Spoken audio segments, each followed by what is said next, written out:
हाँ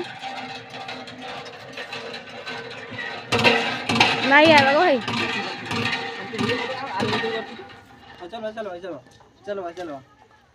चलो मत फैसा जी अच्छा आगे मैंने देखो ना नलकूप में पानी ही ना भर बाकी आमर गाँव रे और इटा तो केन मासे जब ये मासे भी पानी नहीं भर बाकी खरा मास आके आवे खरा मासे तो बहुत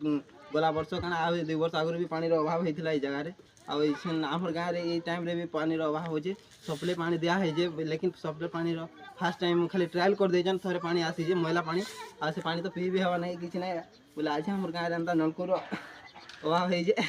पानी बहुत ये अच्छे बारवा नहीं के बिल्कुल बाकी आमर गाँव लोग बहुत असुविधा हो पानी नहीं जब से बहुत दूरिया जाऊँ से बड़ा आड़े 1.5 किलोमीटर 1.5 किलोमीटर तथापि सादे आसुन पानी बोहिक साइड देखी दिए टे पानी अभाव अच्छे बहुत दूरिया पानी आनुन आज्ञा मैंने देखते विषय नहीं विचार करेंगे।